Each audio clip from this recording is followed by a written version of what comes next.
Hey everyone, and welcome to Building 61's weekly Maker Show and Tell. I'm Adam. I'm Robby. I'm Zach. And I'm Emily. We got some awesome guests joining us tonight, but before we begin, I'm going to hand it off to Zach with some important reminders. Super important reminders. Thanks, Adam. Our virtual guided practice for lasers is open for the second week. We have quintupled the number of people that have participated this week compared to last week, and we need your help spreading the word. Those of you that have completed the laser training at Building 61, you are all eligible to sign up for this. Those of you that have not, fear not. The online training is forthcoming, which will qualify you to sign up for all of the sessions. If you have any questions about that, please reach out to us at BLDG61@boulderlibrary.org. And back to one of you. Well, we're just going to dive right into the show and tell. Robby, you've got some cool stuff in store for us. Do you want to show us what you've been up to? Sure, yeah. Since we've gotten the virtual lasers going, I thought it would be a good time to share some of the experiments that I've done with the laser beams. In addition to being a woodworker, I paint, and I'm pretty fascinated, especially with contrast. I really like to exaggerate contrast, and just in thinking about a broad range of values, I started thinking about how could I start to play with that three-dimensionally. Can you share me, somebody? You got it. There's enough of Robby to go around. There you are. So here's a detail of one of my paintings that kind of shows how I have a kind of a blurry and distorted style. Here's another one. So as I was saying, I really like playing with light and dark with the values. So I was thinking about how I could represent that three-dimensionally.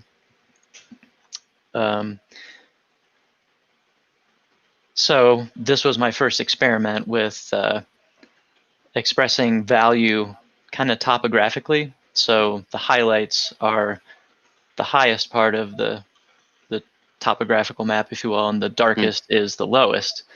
This one I did as an experiment before I had access to a laser cutter.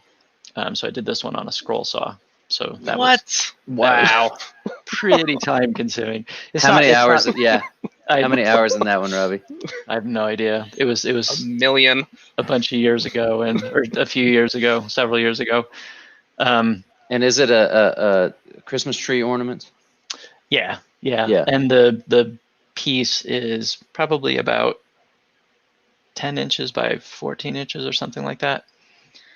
So that was patient zero. And then once I had access to laser cutter, I made a sign, which you may have seen in the entryway of Building 61. Here it is with the, there I am cutting 1/4-inch plywood.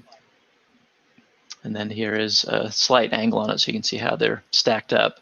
And this has just primer on it, but I tinted the primer so it's a little bit darker in the deeper spots and a little bit lighter as you go out.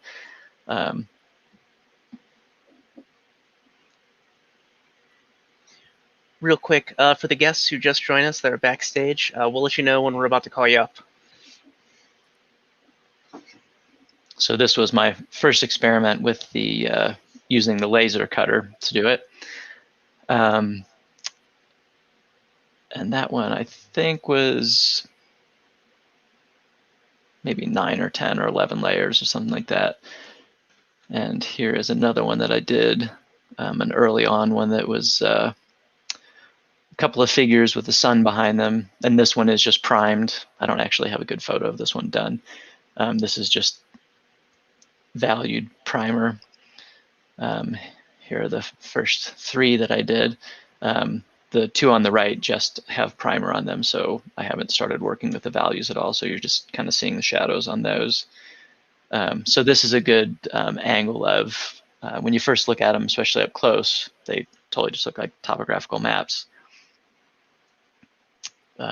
And even Really once, cool. even once they're painted, if you're looking at them at a certain angle, they still look like topographical maps, and you can't really see what they're of.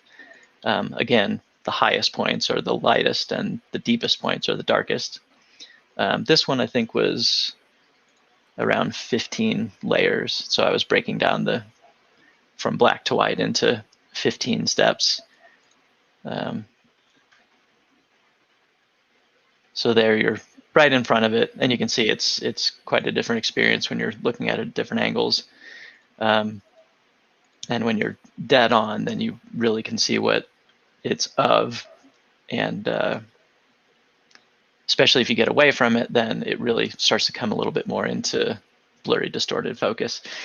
So this on the floor is the painted sculpture, and then above it is a painting that I did that was a study for the painted sculpture. Wow, that looks really good. Yeah, thanks. It's crazy. Like, I mean, like this was up in the space for a long time when we opened, and it from the side angle you just assume like island topography, and like the further you get away, like you're just like, whoa, wait a minute. You absolutely have like this kind of like aha moment with it, which is I think one of the fun things about these sculptures is discovering it.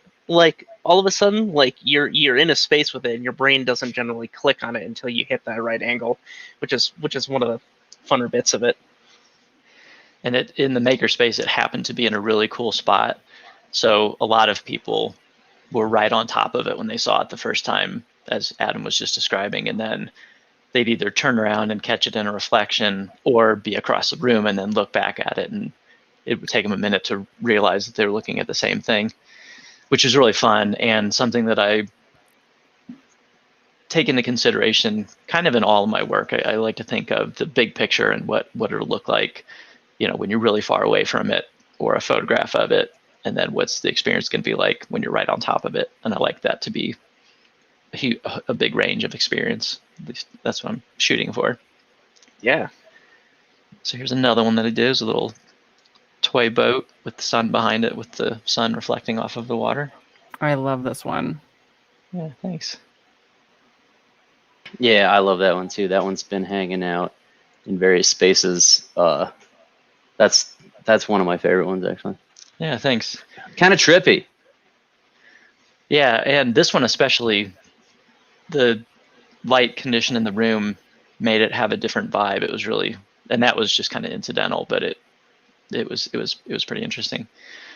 So then after I did the 3 that I just showed, I decided to be a little bit more ambitious. The paintings in the background are not mine. That was a studio that I was working in. So this most recent one, I decided to make the back of it slightly concave, just to give it a little bit more of a weird 70s feel. And this, what you're looking at, it's about 5 feet by 3 feet, so it's a pretty good sized piece. So here is me building up those 1/4-inch layers of plywood. This one ended up being 33 layers deep, I think. Oh my gosh. Remember correctly. Oh, wow. This is one of my old studios, and you can see it's just it's so crazy, just pieces everywhere. And I was not great about keeping things in order and marking things. Yeah, how did you keep track of everything? Yeah, it's like a 10 million piece puzzle. Oh my gosh. Yeah. Since this one, I keep things very organized. This one, I didn't keep things organized, so it was like a 33-layer 3-dimensional puzzle at times. It was pretty interesting. Did you have roommates, Robby? Because that seems to be the obvious question there. Was that did you have sympathetic people on that? This was at my studio, but actually this was in the hall, so I had to, before the day was over, I had to straighten things up. Amazing. So here are just some more stages of building those layers up. And some of these photos you can kind of get a sense of it, I think, but this one, if I remember correctly, I did it in either 4 or 5 layers so that the pieces are nested in each other. So if you look at my See how it's kind of Oh, like I see what you're saying. stepped up. You cut out smaller pieces of the bigger pieces. Yep. So that What way, the heck? So that way they don't require as many sheets of plywood, and they end up being much lighter. And it requires so important much lesson. pre-work. Robbie, you cheapskate. Oh my goodness! What a fun problem to solve. Yeah. Yeah. So you can see where the shapes are starting to close up. You can see there are voids inside, and that stepping creates that. I was wondering why you did that. Yeah, that's gorgeous, man. For all the reasons. So the piece doesn't weigh 1,000,000 pounds and isn't super expensive in materials, and not wasteful. It's like watching a 3D print like develop over time. Yeah. Very good. Cool. Well, it's actually a very similar kind of information that I'm using as the 3D printers, but instead of it being the sculptural depth of something, it's the value depth of something. That's a good perspective on that. If anyone is curious about like the process of 3D printing, this is actually sort of a slightly lower resolution macro level view of that. This is what all of our softwares do to turn a three-dimensional model into layer by layer instruction for the machine to follow. So like this is a great analog. This is actually maybe one of the better teaching tools you could think of to explain how a 3D printer sort of thinks, so to speak. Yeah, if you looked at a 3D print with not even a very strong microscope, this is what you'd see. Yeah, with the naked eye. Yeah, pretty much. Cool. Oh, so then once the whole thing was assembled, I primed it a couple of times, which was, if you've painted houses at all and all those little cracks, it's not an easy feat, especially since I didn't want drips anywhere. So it took me probably 3 or 4 days just to prime it, which was pretty outrageous. So then that's sort of par for the course for you, isn't it, Robbie? Like if it doesn't take 2 days to prime and sand, it's not really a Robbie project. Yeah, I gotta do something about that. Yeah, like hire a painter. I think we have some young people coming up tonight that might, fit that bill. They're probably like fairly inexpensive labor. We'll check into that later. So then with this one, as I started painting it, they said it's I think 33 layers, value layers. I clumped the values into like 3 or 4 so that I could kind of rough things into place, and then I'll fine tune them. And this is actually as far as I am. So I probably have another year or 2 painting this before it's done. These are Columbine? Yep. That's awesome, man. The aha moment. Yeah, I know. It's like I thought maybe it was sort of a metaphorical model of Washington D.C. for a minute, but it's not a swamp. It's something that might flourish in a swamp. Yep. Yeah. So that kind of reveal is what I'm going for. As I said, like when you're on top of it, it's one experience, and then when you're afar away from it, then it comes into focus. And my dream is to like keep going with this, where I do something that's 50 feet wide and 10 feet high, and you have to be hundreds of feet away from it to see what it's of. Otherwise, you're looking at a alien topographical map. Yeah. You had a good portrait in I think it was the 2019 Maker Made show. I think it was Ayn Rand. Is that right, Robbie? Mm-hmm. And what was cool was one of the fun things about curating a piece like that is you want to give an audience a 100-foot view of that, and so we kind of put it in that corridor of the hallway, so that really looks like this sort of like slightly blurred image. But then once you're on top of it, you really get to see like how much relief there is in depth, and that your brain is kind of digitizing that image all over again as you back out of it. Yeah, I also love, especially those portraits, how they sort of shift their mood as you walk around them. Like from one angle, you're like, oh, it's like, a pleasant woman, and then from another angle you're like, dear God, like. And I Were definitely you there the whole time? It's Ayn Rand. I definitely want to play with that more. Yes. I'm not that far down this road, and I have so many experiments that I want to do with playing with different focal points and changing expressions of faces and Yeah. Amazing. It's So, awesome. pretty fun, slow process. Yeah, it's great having you showcase this. I feel like everyone knows you from the shop as like the woodworker, you know, like, but you are absolutely like a painter. That's like your other identity. It's like your secret, like nighttime weekends identity. Yeah. I was painting before I was woodworking. And oh God, we could talk for hours about how those processes inform each other. I feel like you're very much a painter when it comes to your process of wood construction and fabrication and assembly and order and process. Like, I like to let unusual things influence each other, which is why I love the makerspace with all the things going on at the makerspace. Like you get these weird cross pollinations. But in my paintings, I tend to paint things that either really inspire me and make me happy and bring me joy, or else I paint things that it's kind of like me exercising my demons, like Ayn Rand. And I find that some of the beauty seeps into the ones that I'm intending to be not necessarily beautiful, and the ones that are not necessarily beautiful feed into the ones that are supposed to be beautiful. So it's kind of interesting, kind of fun. amazing.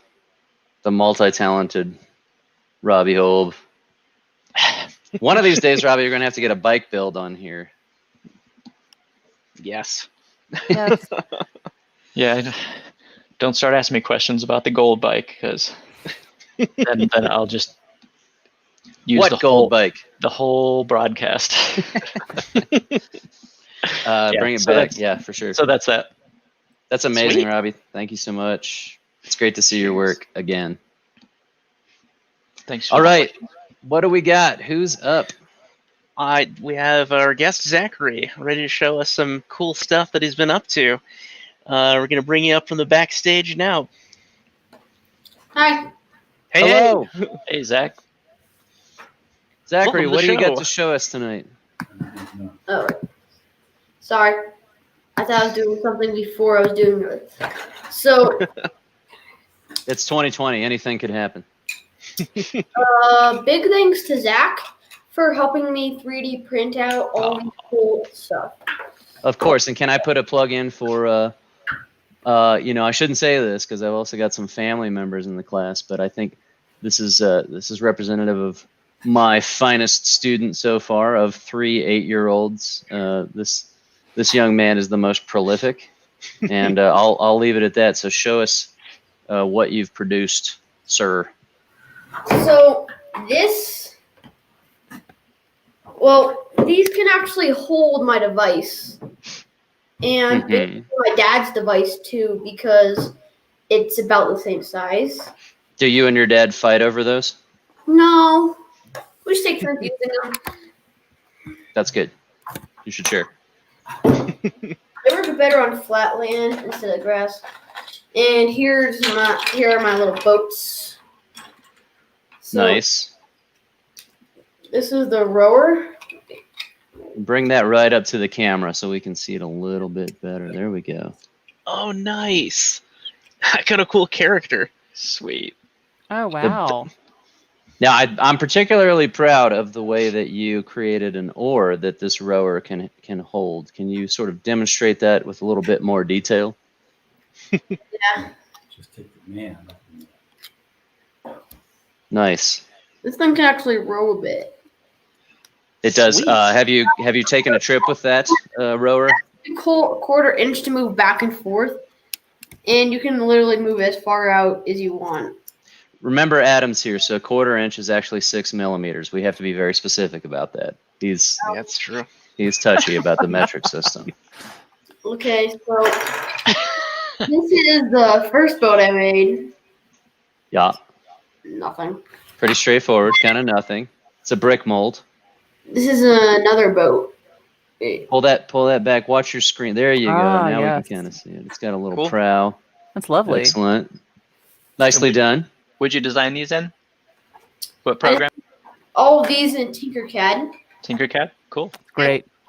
This is a rocket without wings. That's very Nice. cool. Wait, so watch your camera, watch your screen there. Pull that back into the, there we go. So it has a little twisty ring around the outside, and then a little poker at the end. Why is it pointed at the end? We talked about that. Yeah. Well, What's it's pushing either, against it? Either to cut through the air, stab aliens, or stab giant pancakes. I think it's I think it's all of those things. Yes. Single pronged fork. You know, multi-tool. Yes. What else you got? These are my tiny tiles. Oh, awesome, cool. Oh, those turned out really good. Let's see. They stick wow. together pretty good. And they fit together? Yeah, they fit together through the Z's. Aha, Oh, wow. but the notches weren't quite ready, right? Yeah, the notches weren't quite right, but I say leave them. Ah. I say leave them like they are.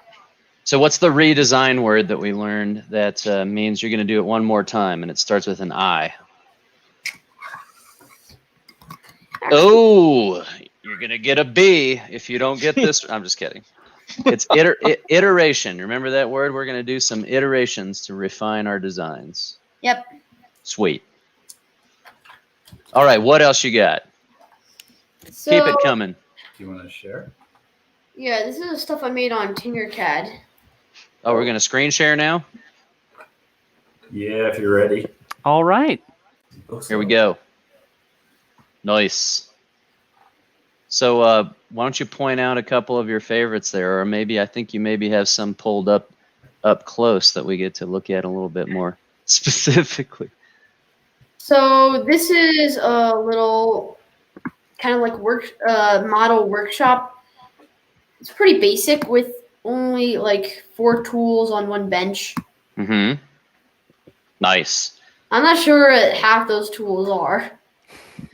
You know, sometimes you just got to invent tools. Like we had Heather on from Art to Eat Cakes last week, and she showed us how she makes custom tools to make some of her designs. So making the tool is sometimes the easiest way to make a new thing.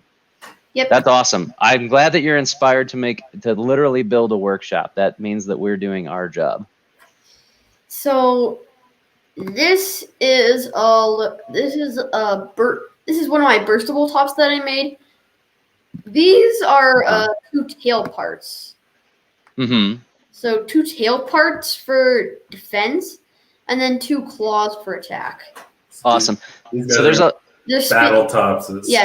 Spinning battle tops. I was going to ask for an explanation because, of course, I know what that is, but I feel like there's a slightly older audience maybe watching the show, and they may not know what it is because they're totally out of touch. Yep. I do not have the spinner in that project, but this is another top that does have the spinner. Mm-hmm. This stuff is actually, I basically measured it out. It took about 10 minutes to get it exactly right, but eventually I got this thing done. So that square is where you hold it, and this is what slides into the top. I see. And how did you make sure that the size is right so that it will actually slide into the top? I made one of these. Mm-hmm. So I just basically made one of those at random size, and then I copied it, and then turned one into a hole. Then I grouped it to a top. I see. And did you leave any extra space, or was the piece that fits in there like bigger or smaller? I know we talked about that a little bit. Yeah, I think I made a couple of them a little smaller, but most of them are about the same size as the hole is. Cool. Well, I mean, how are we going to test it? It'd be pretty hard to burst them. I see. What's the best way to test that? To print them out, and then for this project, just spin them in, do a battle with them, and see if they can actually burst. Because if you hit one of them hard enough, the top will just come flying off. That sounds cool. Let's print them up and test them out. How are we going to do that during the COVID times? I can't actually, top battle with you. Yeah, you can just send it to us. I have a brother, by the way. That's perfect. I noticed I have a brother. Let's use the stunt brother. That's excellent. Hey, Juan, get over here. Yeah, bring in the stunt brother. You can introduce the stunt brother. All right, you want to show us anything else? Yep. I have actually 2 other pages of stuff. Gee, Marie Christmas. Wow. You've been working hard. Some of this stuff is my brother's and my dad's, and some of the stuff we're working together on. Oh yeah, you got your dad hooked on this, huh? Yep, this one's a Beyblade Stadium, and that one my brother and my dad made. It's a mansion, and the skull is supposed to like shoot a laser out of its mouth and kill everybody. That's an interesting home security system. Yep, and then these are 2 different images of forests. That's cool. Tiny forests. Man, a big enough 3D printer, we can print you a mansion and a forest of your own. Yep, this.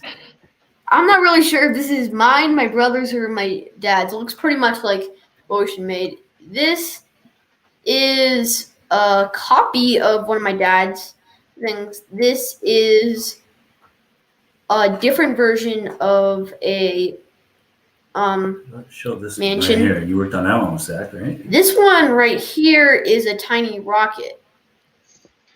Yeah, that's a pretty good one. Yep. And then you made your custom rocket, which you showed earlier. That's awesome. Cool. What else? And then, so this is my dad's jam poker super weapon. This is also my dad's weapon. Somebody's gonna get it. And now, folks, just as a public service reminder, the public library in Building 61 will not print anything that may be misconstrued, interpreted, or used as a weapon. So I think I think you're about to be in the 3D printer department here, pal. So those are some weights. This is William's death sword. Smooth segue.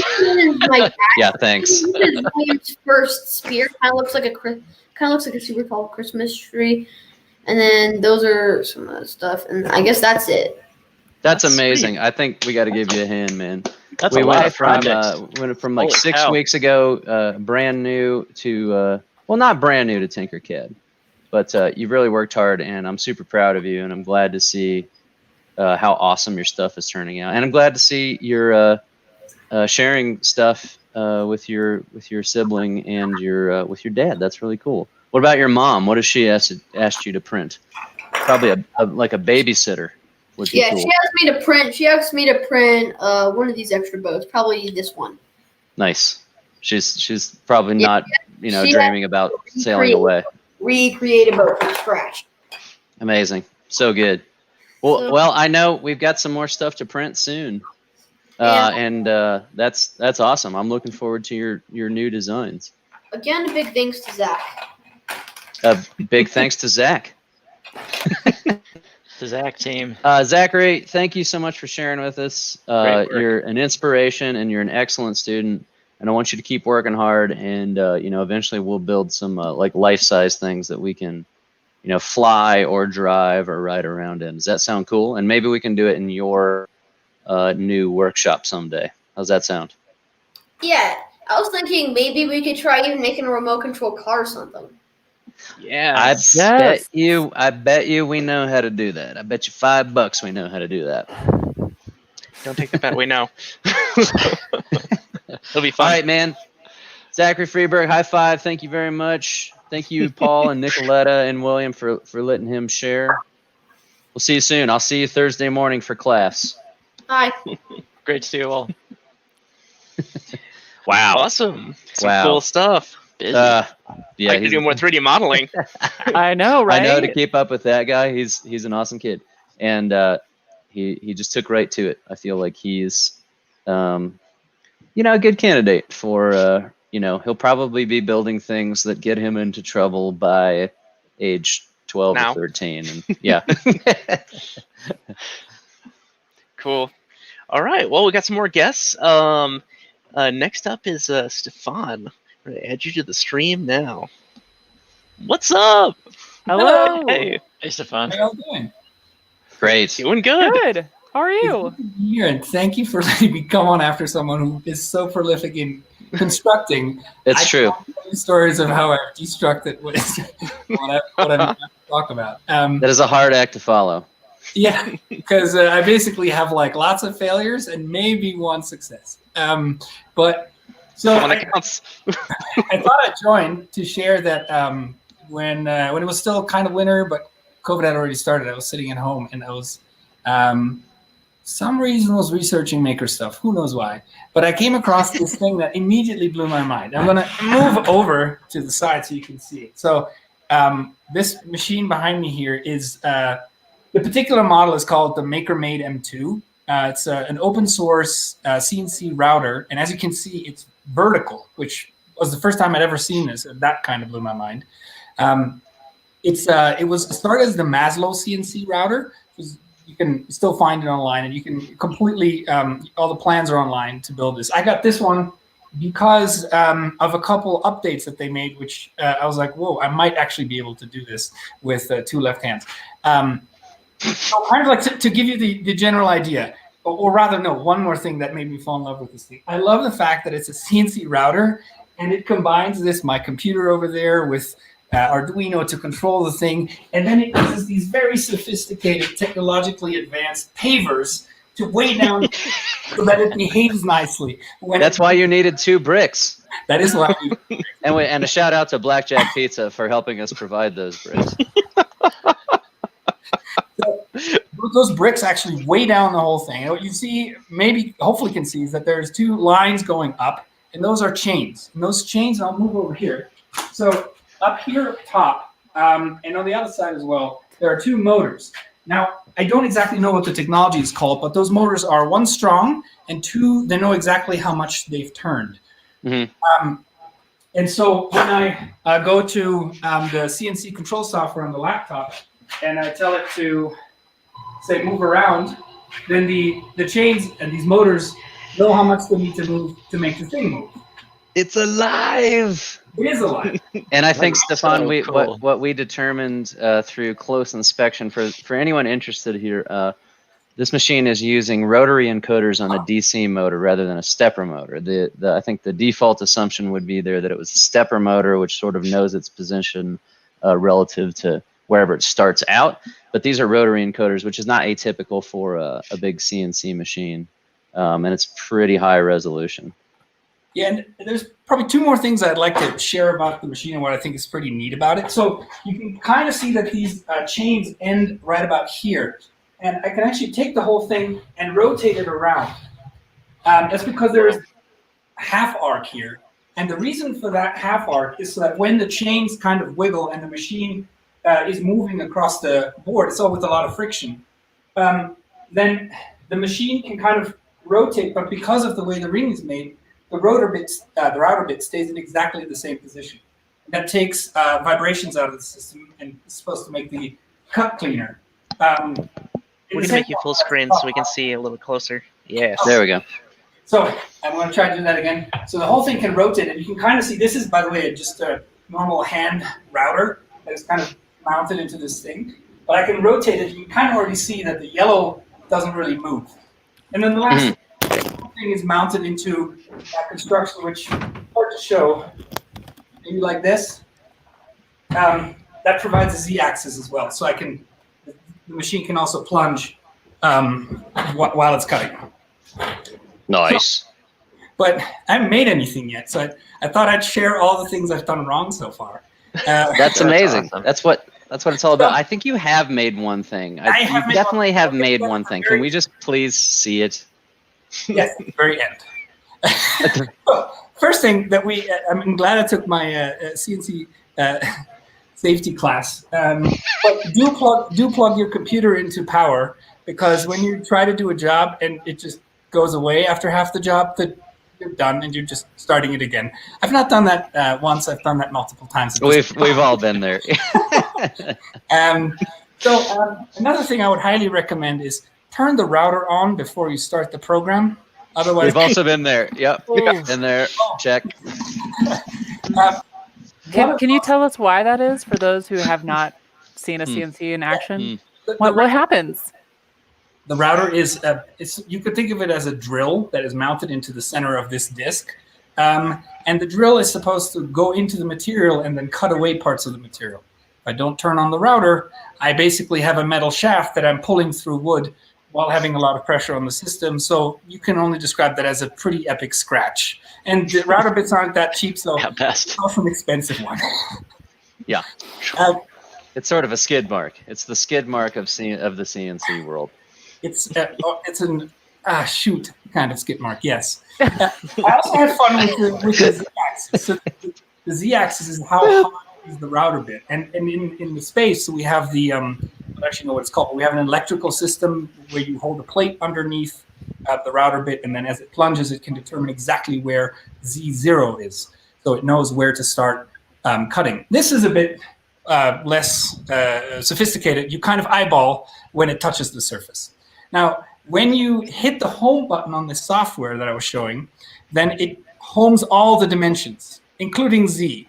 So I have done both where I've cut nothing because my Z-axis was way up in the air, and I've cut way too much because the Z-axis was already in the sheet. That was a bummer. How much Z? Go ahead. How much Z when you have it properly set up? Like how deep can you actually cut something? I think it's actually restricted. I can put the router pretty low. So it depends on the depth of the bit that I have. I think the Z-axis is probably 3, 4, 5 inches somewhere there. I haven't actually measured it. So the tool's the limit. I think so. Like the length of the bit.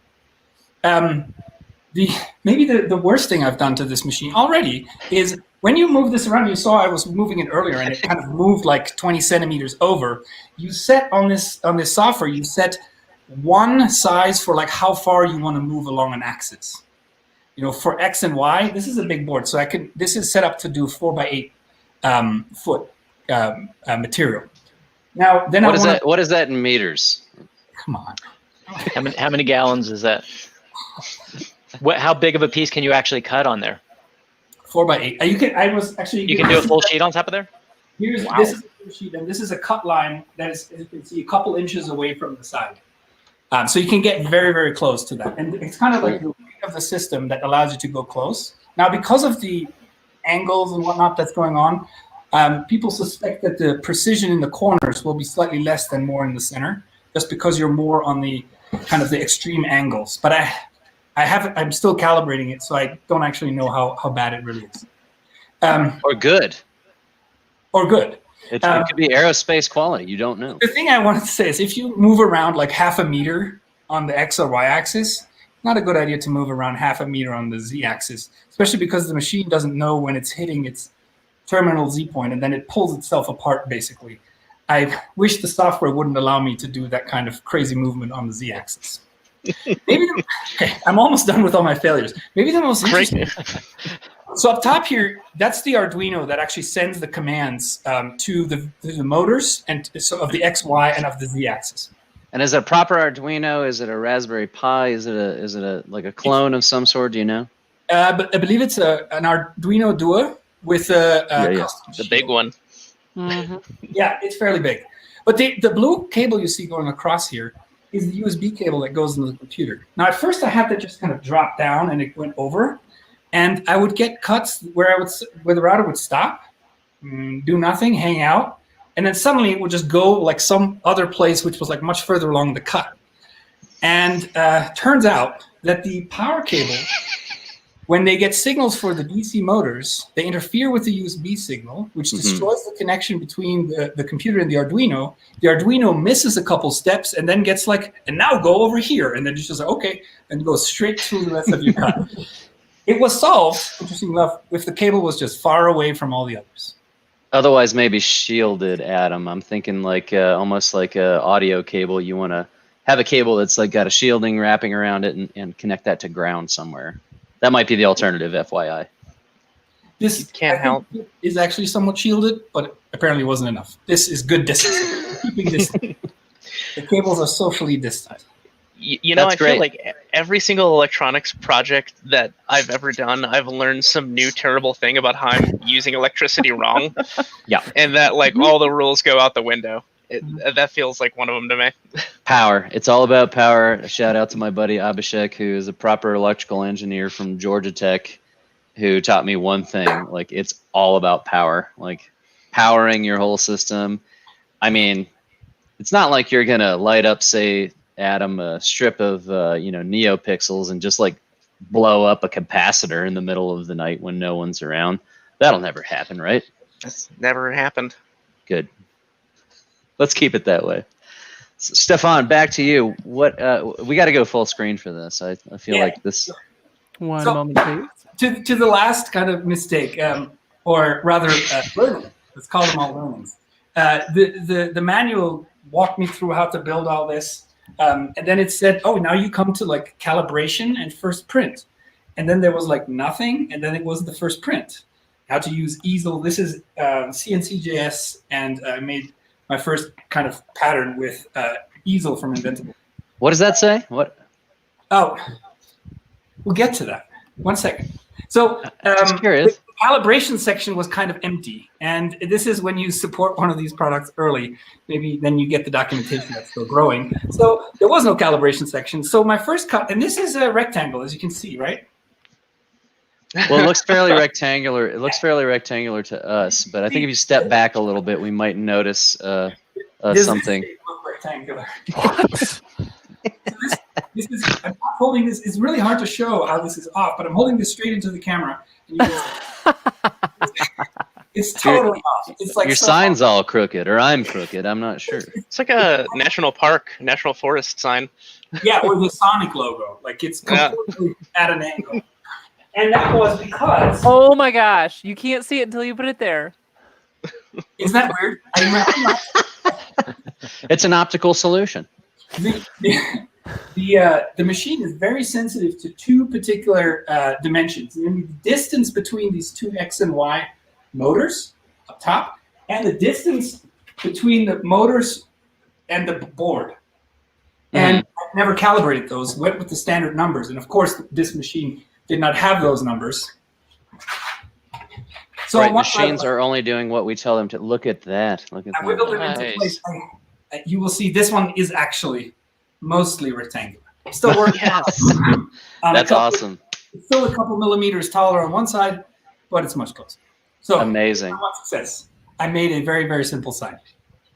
Also, you know, we don't want it to go unspoken that that you spoke to what county is it in Europe where you're at?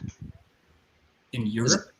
No. What county are you in there? And you're still in Colorado, but I'm in Colorado. At the moment, I'm in Grand County. You're in Grand County, so you know, like we're really honored that you talked to the county of Grand and had your house number changed to 61. I can't tell you how flattering that is. That's really amazing, and we're so pleased that you did that. Really, it's too much. It's too much. And at the print, I said to Sarah, actually, did you notice that it's the same number as building 61? Yeah, it took me a while. It's fate. Who's next? We can't wait to visit at our other location. That's amazing, man, and well done with the troubleshooting. On a scale of 1 to 10, as a review of the product, and granted that, you know, if you buy a cheap bicycle, you got to tune it up a little bit more often. How are you feeling about this purchase and this product?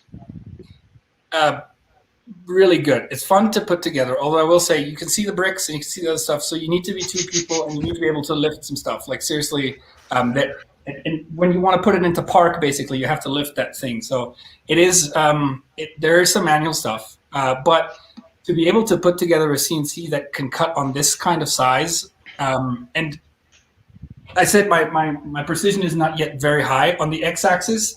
On 2 feet, I'm 1 millimeter off at the moment, which I'm pretty stoked about already. So I think by dialing in the calibration, you can get really close to doing precise cuts. And I've already tried, because I also had my computer go out on this one, so I had to restart it midway. So this is double cut, and it just Wow. Obviously, like we expect, it just did the same thing again and cut air for 2 hours before it started to actually continue. I think the precision is really cool, and for that price and for the project that it is, I'm stoked about it, as you can see. No shoddy engineering is going to get in the way of a German. We know that. That's fantastic. Like, well done, man. Way to dial it in. Looks sweet. It's a great design, but it doesn't take up much of your space too. Yeah. How much is it leaning into the wall? I believe the total distance is about 20 inches or so. So you need 10 and a half feet across, about 6 feet high, and 20 inches out. It's really cool, man. I want one for right behind me. Like, just working away. That doesn't sound dangerous at all. When I first saw it, I thought it was a fancy panel cutter, but that's awesome. It could be, right? It's kind of like an all-purpose thing, and I think the bricks are charming. I mean, that's the bricks. I wanted to say one more thing, which I thought was so interesting. This board here is crooked as hell. It's not straight at all. And I remember when I learned about how to do CNC in the space, I was measuring using a caliper and everything. This system kind of self-adjusts for the roughness of the material because it just leans against it and just goes over it. Referencing the surface, yeah. Keep going. For signs of this kind of fidelity, it doesn't matter. So it's a really interesting aspect to where it's like, it's got rough edges and it's able to work with rough edges. Just like my Uncle Skip. That's fantastic, man. Really well done. Super cool. That's awesome. Stephan, I feel like we're going to be seeing more of you as this thing takes shape and as your little mountain workshop there gets up and running. Mountain 61. Like actual results? We'd like to see some results. Yeah. Thank you so much, man. Amazing. Thank you so much. That was really cool. Yeah. Awesome. So yeah, like a DIY, Kickstarter kind of project, CNC machine that fits like up against your wall. Adam, I'm serious. Like I'm ready to go. Like this blank void. That's gonna be what's gonna be. What? On behalf of Jack the dog, I feel like that is a really bad idea. He'll love it. Valid. He's a shop dog at heart. It's a screeching CNC machine in your attic. That's all you need. Yeah, you're right. He already hates the vacuum cleaner. The CNC machine will probably be traumatizing. Let's move on. Who do we got next? Who's here? Cal is up. I think we're ready to go here. Hey. Welcome. Cal, you're in the matrix without any objects programmed into it. Where are you? That's right. I'm at my place. I'm at my house, and I've got a green screen because I made a little video of the project cool. that I made. Share away. Yeah. Should we go full screen on this? Let's see what you get. Yeah. So I'm just getting into all this baking stuff, but I decided I was going to make some laser cut lights because when I moved into, and this is just a little preview of what the final product turned out to be. Very nice. Beautiful. And so, yeah, when I moved into my place, pretty small place, but we had these kind of college dorm ball lights. They were just horrible, and they were torn, and they were left by the previous renter. We've all had those lights. Right. And so we wanted to strip out the bulbs and the cord, and then just create these laser cut lights with dappled paper, because other laser cut lights that I've seen have these funky shadows. If there's no paper, they just create weird shadows. We just didn't want that. So yeah, these are the steps that I took. I went on MakerCase to build the shape, Google to find the pattern, Photoshop to edit the pattern, and then Illustrator to vectorize and merge the pattern to the panels. And then thanks to you guys, I got that laser cut done with you. The supplies were pretty cheap, but the laser cutting, I got some light bulbs that go inside of fixtures. And then I went to Gyrie's to get this paper, super thin, kind of like onion skin is what they call it. But basically on MakerCase, it's an amazing program that you guys turned me on to. But I made a 6-sided box shape with finger, finger joints, yeah. Finger joints, yeah. And then I also went back and created another box shape. So I exported those into SVG, but I made another box shape with just flat edges. And yeah, I'll explain that in a bit. But I went on to Google, picked out a picture, and then I just made sure that the levels were, you know, in a way that the contrast was super high. So when I went into Illustrator, then I could do the image trace, and it would capture the lines pretty well. And so from that, I brought in all of the finger joint shapes, and I just took out the ones that I didn't need and copied the rest. And then for these, I needed to make sure that my pattern fit within my within that shape pretty well. And so this is how I worked around it. But yeah, I created that shape inside that, and then I used the shape builder in one of my favorites. Yep. Yeah, it's so amazing. I love so that fun. tool. And then yeah, just stitched it all together, and just ditched all the stuff that I like didn't need. And so I copied that one and created the top piece. And because the top piece needed a little bit more reinforcement for the weight, then I created some bands, and then created that circle where the light string could fit through.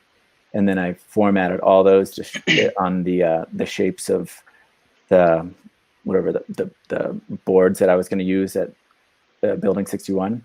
And then, like, oh, look. So yeah, I went to the library, and because I had finished this project like in February, and then everything closed down. Oh man! So I just waited, and then finally got it sent in. But yeah, so basically, I traced out the paper on the well done, and cut them, and then I glued the paper down, and then I kind of assembled all the pieces so they were standing up onto that top piece, and then put blue tape on there to hold it together, and then really secured the top piece onto the sides. And then that way I could turn it onto the sides and glue the paper onto the inside. Nice. And some good old fashioned Elmer's regular school glue there. That's great stuff. It really is. And then hot glued the insides. Yep. And then because it was amazing how much tension the paper would actually hold. But in the end, I had to cut out one of these top windows, and then I put the bottom on. I had to cut that out because I had to hot glue the bottom on, because it was holding so much tension that the bottoms were just popping off. Look at that. Oh, wow. Those are and beautiful. Wow. Yeah, instead of having like 3 really crappy ball lights, we now have these like really like cool and fairly inexpensive, fairly straightforward pieces. So Cal, that's really interesting. I feel like if there's some laser cutting or Illustrator or just kind of CAD amateurs watching this, they're like, oh my gosh, like how do I get to that guy's level? So talk just briefly about like what is your background and how did you learn how to do all that stuff? Yeah, let's see. I'm pretty much in newbie a lot of this makerspace stuff as well, and so I knew how to work with Photoshop and Illustrator just because that's kind of the work that I do. I do illustration. I mean, who doesn't animation. Really? Yeah. Yeah. And so, but the shape builder tool, that was, that's fairly straightforward, and just doing some of the tutorials, and then of course, just going on YouTube for hours and seeing how other people are doing it. YouTube's a great teacher. It really is. Amazing. Yeah. So. Well, that's really amazing. And it seems like, you got a passion for this stuff, because if I'm not wrong, you only got these parts maybe 7 days ago, and or maybe it was just like super dark in your place and you were waiting to have some light, and so you were motivated so that you would stop stabbing yourself in the face with a fork. Yeah, we were definitely motivated to finish this project because we were waiting for so long. But yeah, you're right. It didn't take me too long to put them together, and yeah. Outstanding work, man. Beautiful. So cool seeing these parts all come together, because I remember seeing like little bits and pieces of it and being like, it's looking cool. It's gonna be like maybe a shadow box, or maybe it's a screen of some kind. But to like actually see the construction of it, like amazing job with the video too. The presentation of that is super cool. That's great. Yeah, Cal, do you have a website or anything we can throw up? Like, do you do this as a profession? Like, can we kind of share this with the audience? Or do you have an Etsy shop, or is this just like a passion project for you? This was a frustration project. Like you sit in your home and these crappy dorm lights for like a year. I'm like, oh my god. We've all had those lights. Yeah, it was terrible. But anyway, so yeah, I do have a website, but it's not for projects like this. It's onboardinnovations.com. Cool. We'll throw that up. That's awesome. And what does Onboard Innovations do? What does your company do? Something like this, or? Yeah, I consult and I work to use illustration and animation to communicate, like different stories or ideas. Aha. Yeah. So that's kind of a little bit of the background of how I did the quite evidence presentation. Yeah. Yeah. Very well done. Yeah. Well, is that excellent URL correct? Let's see. I can't see it from my end. Something like that, probably. Oh yeah. Let's see. Okay, now I see it. Onboard Innovate. Yeah, that's it. Okay, great. Yeah, awesome. Thank you. And thank you guys for just being an inspiration and teaching me how to do these kinds of things, and then being creative to figure out how to have people send you files and have it cut out for them. So thank you so much. You're totally welcome, man. It's great to see like such a high quality project and great storytelling. Really, it's like exactly what we're hoping to see. So yeah, congratulations. It's a beautiful project. Thank you. Thanks so much. All right. Wow, man, raising the bar. You got that was really hot impressive. audience tonight. Hot audience tonight. How do we top that? Everyone's got awesome stuff, though. I mean, I that's what I love about this. It just every single project that comes through, like I feel like we only catch like little tiny bits and pieces of it, because generally when we were in the space, there's like 50 people in there, and I'm like, oh, neat, and then distraction. So like seeing final projects, like being able to actually do this is super, super cool. Pretty awesome. I saw the pile of parts, and I knew it was going to be something awesome, but I didn't know where it was going. Really pretty cool. parts. Like model plane construction, like old school model plane construction. Yeah, that like almost like a tensegrity structure that's being held together by paper, which is pretty awesome. And Elmer's glue, what's up? You ate it as a kid, and little did you know it is. I mean, right? No, just me. Not that I'm aware of, but you never know. You never know. Amazing. Well, we have one more guest for the night. Heather is joining us. Ready to go. Hey. Welcome. Hey, Heather. How's it going? Long time. I know. Really so I've got the refreshments over here. Where are you? I heard that was. I heard I did relay your message. You were calling it a green room. Like, I mean, how can you not? I'm in the green room. My room technically isn't green, but almost. Well, no, the rest of my house is pretty much blues and teals and whatever. Anyway. The blue room. Anyway. In my studio, there's too much stuff on the walls, so. That's great. It looks like a pleasant kind of mess. Most of the time. So I know you probably have a website, and we want to get up that up there like ahead of time. There it is. Look at that. Yeah, there it is. StitchingTheSituation.com. Rock and roll. What we kind of know what you've been up to because we've been following you somewhat religiously via Instagram, but tell the world what's up. Yeah, what have you been up to? Yeah, so I started stitching on this big long piece of fabric that I had. It's cross-stitching cloth. It's called Ida cloth. I'm going to try to unroll it a bit so I can get back to the beginning. Nice. I think we'll full screen you so we can get sure. So I started because I couldn't come and see you guys anymore. I couldn't play with the machines anymore.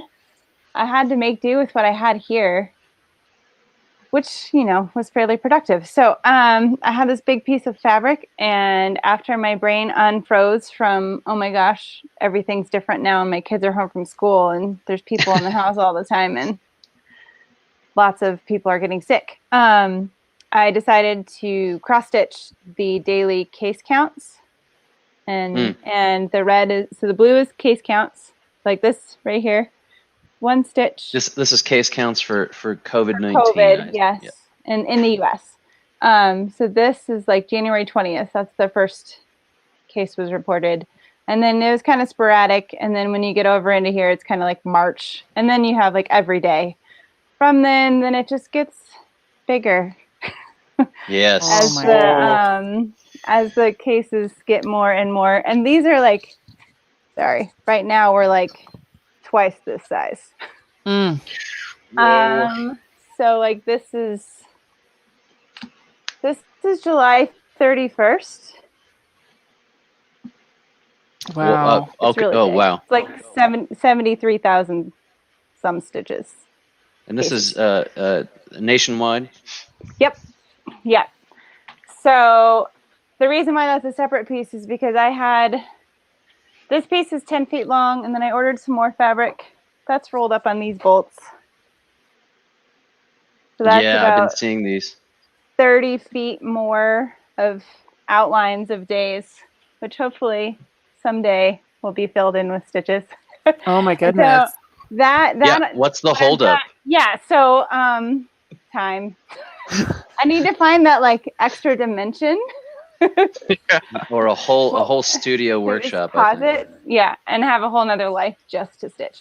But yeah, so I've been filling in. This is my Uncle Joe was diagnosed on April 11th and sadly passed away 2 days later. So I'm doing a portrait of him in the April 11th date. But the idea is I'm going to be bringing this out, these longer pieces out and stitching with people in public, in person, respecting COVID precautions with masks and social distancing and stuff. But I mean, they're 10 feet long, 15 feet long. So we can easily sit 6 feet apart and stitch. And so that's going to be happening. I'm going to be doing that in Boulder at the Boulder Museum on Sunday from 10 to noon. Whoa, cool. Yeah, send us all the details so we can help cross-promote that event. Yeah, totally. I think it's just going to be in the parking lot because that's easy. And I think more shady than being on their roof. And then on June 26th, when stuff was starting to ramp back up again, I realized that I don't really want to spend all day, every day, sitting in my studio stitching, even though that'd be kind of fun sometimes. I have 3 kids and just other things that I want to do with my time too. So I started making the day's individual pieces and I put them into a little kit. And then I send them to people all over the U.S. Oh, wow. That's amazing. That's awesome. And so you get the piece of fabric, you get the layout for the day and the information of the cases that were there, that were recorded on that day with the total of that day and then the total world cases and the layout. So you can use this as a way to plan what you're going to fill in the stitches however you want to. So you can design whatever you want on that day, and then instructions on how to stitch, how the project works, that kind of thing. And then if you want to stitch with friends or family, everybody gets to sign their name so that I have a record of everyone who participated. Because this to me is really reflective of our times that we're all in this together. And it's not really just my project. It's something we're all experiencing. And so I want to make sure I acknowledge and everyone who's participating. It's not just like, it's my project and a bunch of people helped me. Like, I want you to be named. So then you also get like a needle and a threader and some threads to stitch the outline. But then you have to provide the thread for whatever you design in here, because I can't, figure out what you want to do. But and Heather, so all of this will be blue, variations of blue. Like this is my uncle's. I just made it black and white. And Illustrator, there's a bunch of softwares online where you can upload a photograph, and they'll either that program can translate it into a literal pattern with the colored thread all ready to go for you. And then there's other programs, kind of like an Illustrator. If you do a grid and you click the boxes, you can fill them in with different colors and stuff. So there's all kinds of fun stuff. Can people reach out to you to understand that process better? Is that something that is that part of the work that you're doing with this website? Yeah, all that stuff is on there, the resources, the explanation. And then on my personal website, I have like the beginning photos of how this came about, and I'm going to be updating mostly with the Stitching the Situation website, just because it's just easier to put it all in one place. And there'll be a blog on there too, that hopefully as people are completing their blocks or thinking about things while they're stitching, to share their stories too. Heather, that's just amazing. Like, I think it's staggering how you, as a mother of 3, have found the ambition and the motivation to do something like this, and in the face of like actually experiencing the personal cost of what everybody's going through. You know, what was your motivation? How are you feeling? Like, and how did you come up with this giant brainchild of a really community project? It's pretty amazing. Well, it's funny because stuff like this, it usually starts small. So it was just literally starting with a stitch, you know, like, oh, January 20th, there was one. So I'll just start there. And then pretty quickly it was like, oh, crap. This is much bigger than me, obviously. I mean, it affects all of us. But at the same time, it was kind of like a physical way of thinking through the situation, really literally with my hands and time. And part of my other work is that tension between the way things change so rapidly, and the news stream is constantly hitting us and blah, blah, blah, blah. But so much is there that we need the time to really digest what all that is. So this is kind of my response, is like, whoa, okay, I'm going to sit over here and I'm going to stitch, and I'm going to think about my uncle and what he meant to me. And the fact that I figured out if there are kids, I figured out who Santa Claus was because of the handwriting on the labels of my Christmas presents one year. The same guy. Same guy, yeah. Yeah, and so in the time that we can't be physically together, we can make something material and that can come together. And then we can also be kind of socially distanced together, working on something in community. So once it became obvious that there was no way I was going to be able to go back and fill in all these stitches alone, it was like, oh, we'll do it with other people. I've wanted to do a community project for like forever, and it's never something that I'm like, it's hard for me to just kind of be like, I want to do a community project, I'm going to think something up. It works much better when it just kind of organically grows. So I feel like the sewing and fibers community the process lends itself to that type of community work as well. Definitely. Working with Stephen Frost and Janet Hollingsworth and Adriana Palacios Luna on some projects. It's like those community stitching projects become community is like really the center of the action, and that's really amazing. I gotta say, we have to get you on the hook for maybe an entire wall of the gallery for a future Maker Made show to show your work and hopefully some work from some of the contributors to your project. Yeah, that'd be great. Yeah, absolutely. That's the question mark at the end of it that I'm like, what is this going to look like? We don't know. Yeah, let's shoot for 2022 at this point. I do know that these long pieces, if you put them all together, they're right around 38, 39 feet, which is, I find this no coincidence. I think this is like, the universe or whatever. It's the circumference of a circle whose radius is 6 feet, just about. So if you're in the middle of a circle, like the thing around it. So my intention with this long piece is to have it be hanging and you enter in and then you see the whole thing. So amazing. I'll work with you guys on how to actually rig that up. Yeah, that sounds awesome. Yes. Yeah, that sounds great. Yeah. And did you say that you were going to be at the Boulder Museum on Sunday, August 16th? Was there a time? 10 to 12. And is there a name for the event in particular? Like, anything we can do to plug that here in this program and spread the word between now and then. For sure. Let us know. Amazing. Oh my gosh. We've had such an amazing crowd tonight, and that this is such a heartfelt and genuine and sincere project. Thank you so much. Welcome. It's nice to actually hear from the artist what all these Instagram posts are about, and best of luck with it. It's a beautiful project. Thanks. Yeah, Thank and you so much. I just recorded something with KG&U today that'll be airing. I don't know if it's Friday or next Friday or I forget, but those things I'll be posting them as they pop up. So we'll have it's hard to do this and kids and like social media and like I need an assistant or whatever those, I don't know, somebody to do all of that. Well, we've got laser cutters now, but Yay. our hand stitching service is forthcoming. Maybe we'll see. That's okay. That's okay. This probably didn't feel like such an ambitious project when it was just going to go away. No. Yeah. But as long as we stop testing, it'll be fine. So I think it'll be good. And I'm on a hydroxychloroquine right now, and I got to tell you, I feel great. I've never felt better.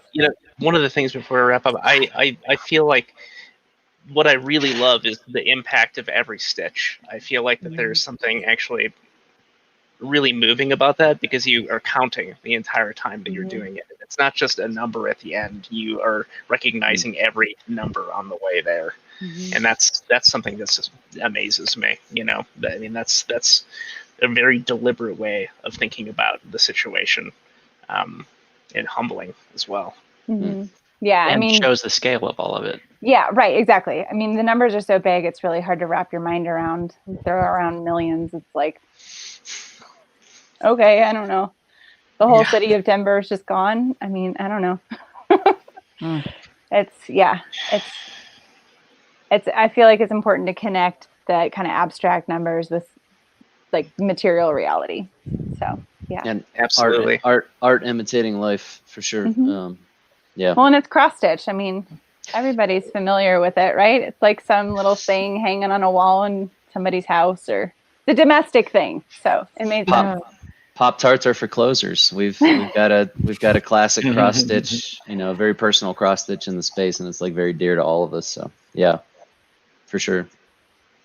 Heather, amazing. Thank you for being so honest and sincere and vulnerable, and really sharing a knockout project. We had a really great night, and it was really awesome to end with something so impactful and with so much potential for really real impact on a whole community. So thank you very much. Thank you, guys. Yeah, thank you for doing this. Great to be here. It was great to see you. Good to see you too. I know. Someday again in person. Yeah. Like every other person that was on here, I'm like, I want to sit and talk to you for like 15 minutes. I have a lot of questions. Also, if that CNC router was in my garage, it'd be on my foot right now, and I'd be in the ER with a broken toe. So. It probably would be at least one of the bricks. Bad time. Yeah. Bad time. Anyway. Thank you so much. All right. You're welcome. Thanks for having me. See you soon. Yeah, thanks, Heather. Thank you.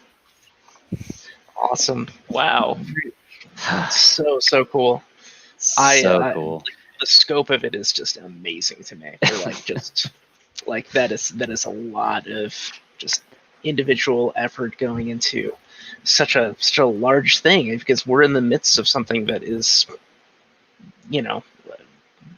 difficult to conceive of. We're really only thinking in abstract numbers at this point. That the physical, moment of it, of every single bit of the creation, it's pretty real.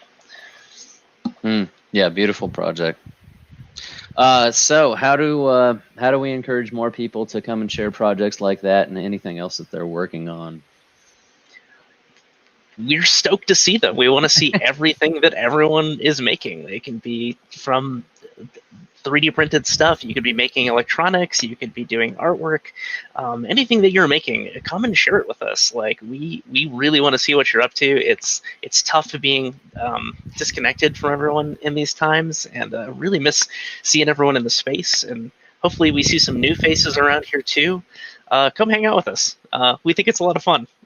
It is a lot of fun, and thank you guys again for doing this together and trying to reconnect with our community and seeing just how truly amazing the stuff that these people that we get to work with all the time, what the depth of their work really is, and feeling like we get to be a part of facilitating that and pushing them a little bit harder and moving them forward. Good stuff. And so it's always sure, inspiring. Yeah. if you want to sign up for this, if you want to come join us on air, go to building61.org, look for the event calendar. You can find the sign up there. We'll be doing it weekly on Tuesdays at 7 p.m. It's time to do it. Robby, thank you. I know it's like doing the like which way Emily, they are. Emily, Adam. No, I'll get this next time. We'll practice.